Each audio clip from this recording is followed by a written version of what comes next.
Some of you are in situations that you know you should not be in anymore. You should have left a long time ago. You know it. People close to you know it. But you still choose to listen to the people who are agreeing with your perspective, which you know is already blurry and fuzzy.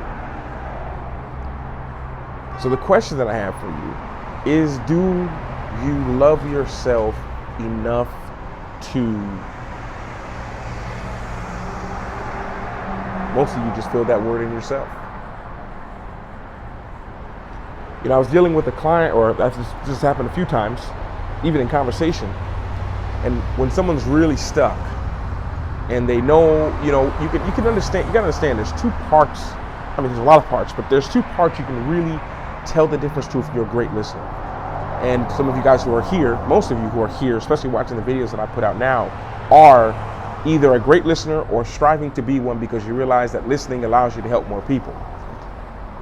You start to learn the difference between someone talking from their head and talking from their heart. There's a different tone, there's a different feeling that comes with that.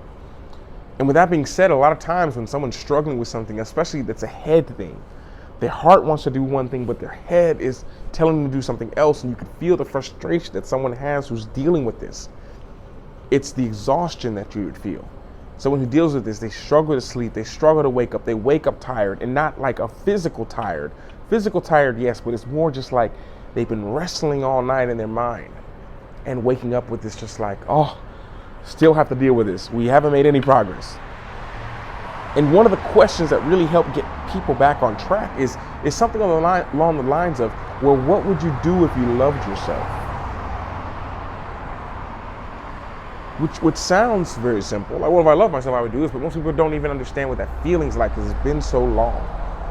Because people come to the realization, I'll spoil it for you a little bit, is, well, if I knew how to love myself, then I would have already done it, and then I would never even put myself in a situation. So we kind of run over that. But the question is, do you love yourself enough to, what is it that comes up for you? Do you love yourself enough to go? Do you love yourself enough to keep with it? Do you love yourself enough to keep going? Whatever that blank is for you, I don't want to fill it in, but do you love yourself enough to? Because I believe when we start to realize that, and we start to realize that we are, how should I put this? When we start to realize that we are the one that we're responsible for. Not that, oh, no one's coming to save you. When you start to realize that you're the one that you're responsible for, and no one's going to love you like you love you. No one can, because no one knows everything that you're going through. Most people are still fighting battles that they haven't even told anyone about. Imagine that. How crazy is that? Every single person watching this video is going through something, is battling something that they still haven't told anyone about. Anyone about. You know, me and my fiance we had a huge trip that we're actually currently doing. But as we got to we got to a monumental point in the trip. Like there was a goal that we had to get to before even things could start. And as we got here and we literally pulled up right to the place that I'm in right now. This is the first place we stopped at. And, you know, we got off the motorcycle and we were talking, and we were just like, you know, this has been, you know, almost a 2-week journey. And on a motorcycle, you know, we've done at least 250 kilometers every day, except one, or two actually. We took 2 days off before we made the final push. You know, I said we have to be proud of ourselves.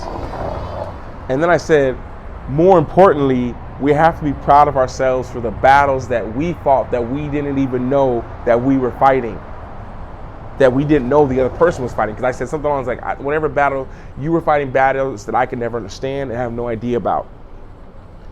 And I was like, at the same time, I fight battles that you had no idea about. And I said, well, I was like, I can't imagine, because there was a day where it was just crazy rain, so much rain we had to pull over Not that my motorcycle couldn't do it, but it was literally lightning like right around us. So we had to pull over and go in these little broken down toilet on the side of the road, but it was a concrete structure. We just stood in there soaking wet for, I'd say, a good 20 minutes waiting for the rain to stop so we could keep going. We still had, at least another, I think, 2.5 hours to go. Or I think it was like 2 hours to go. And I said, I can't imagine what it's like to be on the back. And there were times we were at 9,000 feet, in the cold and then in the heat. I was like, I can't imagine what it was like or what it is like to be on the back of a motorcycle, not really moving and just sitting there. I can't imagine. I can't imagine what that's like. And I was like, so that's something we should be proud of. And I also said, I wouldn't expect you to realize what it's like to be going at these high speeds with the wind hitting you in the chest, looking out for every single bump and every single crack in the road. Some of these roads were horrific, and having the energy to keep going. We didn't understand the situation, but sometimes you're like, I don't understand the situation, but I can maybe imagine how hard it must be. I can't understand it, but I can kind of imagine how hard it must be. Because remember from our other videos, like, words have meaning. And we just took a break from that. Like, that's so true.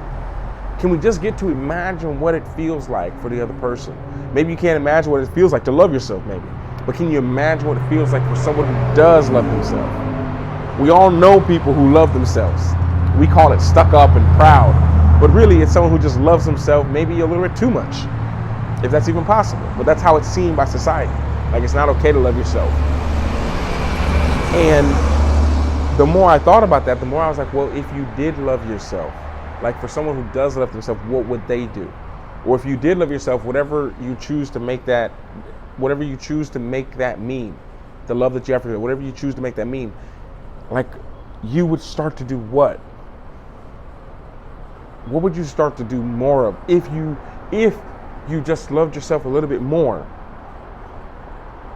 And I say that because so many of us, we all, like I say, we're all going through things, and especially when we get emotional, the more emotion that's evolved, the more blurry things can be.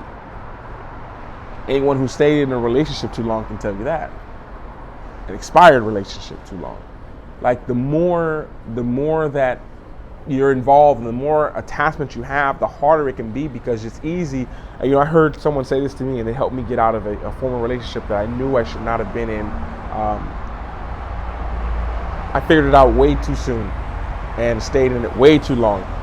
And it was just like, if you're not in the right, the person said it like this, shout out to Kevin Samuels. He said, rest in peace, Kevin.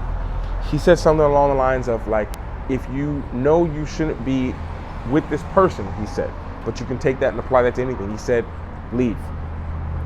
Because you'll always find a reason to stay. You can always find a reason. This is something that's one of the gifts of, I think, being a human. We can always find a reason. But it's also a curse, because we can always find a reason. And until you choose a side, maybe it's a side of, if I love myself a little bit more, I would do this. You can find a reason. You could find a reason. And sometimes that's all you need. I can't remember who said it in my brain. I feel like this is coming. A pirate said something like this. It was like, I don't need your money. I don't need time. I just need a reason. Some of us just need a stronger reason, like just a stronger reason to do it, a stronger reason to whatever it is that we think we should be doing, a strong enough reason. And if we can't find, if loving yourself, or if you loved yourself enough to, if the love that you have or could have for yourself isn't a strong enough reason, I'm not sure what to do for you. You're only here a little bit of time, and then it's gone. It's done. Like, every time I ride past a cemetery, I think about it. I'm like, everyone in that cemetery is no longer here. Everything that they wanted to do, everything that they thought of doing, they can't do it anymore. Like, I was like, I wonder, did they love themselves enough to have the courage to finally, whatever that fill in the blank is for you, did they finally do that thing?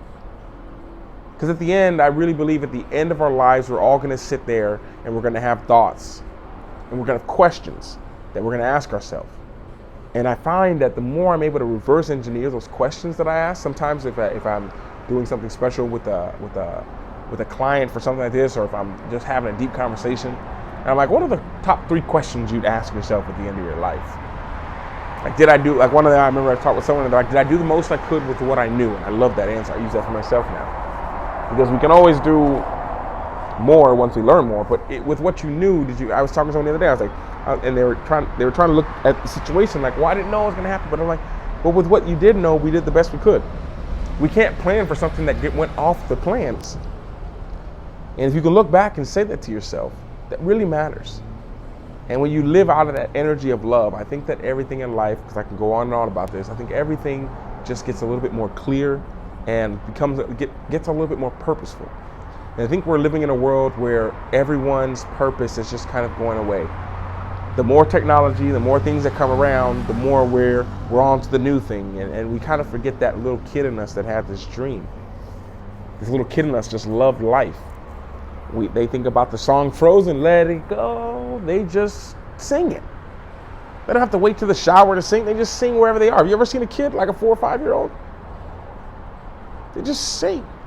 They just do it. They don't need to be told, hey, love yourself, remember, have fun today. They don't need to be told that.